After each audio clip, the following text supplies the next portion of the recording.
రాజకీయాల్లో హాట్ టాపిక్గా నిలుస్తున్న ఆ నియోజకవర్గంలో పోటీకి రెడీగా ఉన్నట్లు క్లారిటీ ఇచ్చారు ఆ ఎమ్మెల్యే. ప్రకాశం జిల్లా గిద్దలూరు నియోజకవర్గంలో వైసీపీ అధిష్టానం ఆదేశాల మేరకు పోటీ చేసేందుకు సిద్ధంగా ఉన్నారని, తన తండ్రి కేపీ కొండారెడ్డి స్ఫూర్తితో రాజకీయాల్లోకి వచ్చారని ప్రకాశం జిల్లా మార్కాపురం ఎమ్మెల్యే కేపీ నాగార్జునరెడ్డి అన్నారు. 2019లో వచ్చిన అవకాశంతో సుమారు 18,000 ఓట్ల మెజార్టీతో మార్కాపురంలో ఎమ్మెల్యే అయ్యానంటూ మొదటి రోజు నుంచి ఇప్పటి వరకు మార్కాపురం నియోజకవర్గ అభివృద్ధిలో ఎనలేని కృషి చేస్తానని, మార్కాపురం నియోజకవర్గ మాదిరిగానే గిద్దలూరు ప్రజలకు కూడా నిత్యం అందుబాటులో ఉంటానని తెలిపారు. ఇప్పటి వరకు మార్కాపురం నియోజకవర్గంలో పనిచేసిన ప్రజాప్రతినిధులు, నాయకులకు ఎమ్మెల్యే ధన్యవాదాలు తెలిపారు. 18,600 మెజారిటీతోటి మార్కాపురం నియోజకవర్గంలో గెలిపించినందుకు పేరు పేరున ప్రతి ఒక్కరికి ధన్యవాదాలు తెలుపుకుంటా ఉన్నాను. మార్కాపురం నియోజకవర్గ ప్రజలు ఆశీర్వదించిన మొదటి రోజు నుంచి 365 రోజులు పనిచేస్తూ ఏ ఒక్కరి కోరికలను, ఆశలను, ఆశయాలను, ఏ ఒక్కరి ఆలోచనలను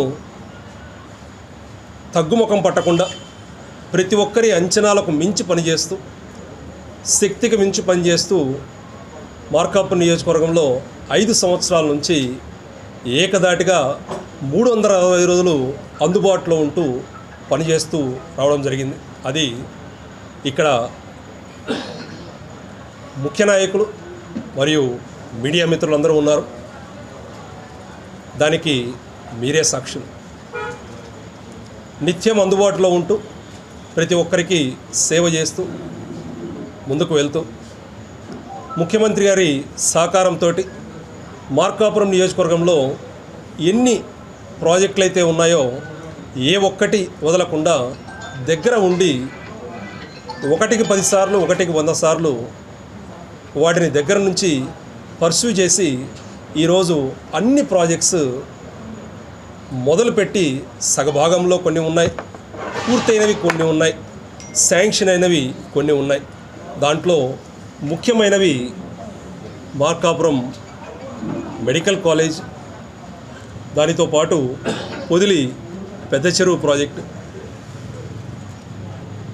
పొదిలి పట్టణంలో దాదాపు 350 ఫ్యామిలీస్కి BCE రిజర్వేషన్ సర్టిఫికెట్. మార్కాపురం 14 సంవత్సరాల నుంచి ఆగిపోయిన సెకండ్ ఫేజ్ నెట్వర్క్ మరియు Sagar pipe line repair.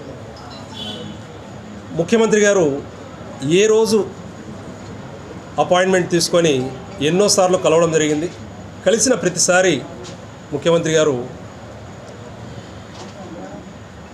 Nagarjun నియోజకవర్గం ఎలా ఉంది, బాగుందా? ఏ రోజు ముఖ్యమంత్రి గారు వ్యక్తిగతంగా బాగున్నావా అనేది మనిషిని చూడంగానే నియోజకవర్గం మొత్తం బాగుందా అనేది అది చాలా చాలా స్ఫూర్తినిస్తుంది.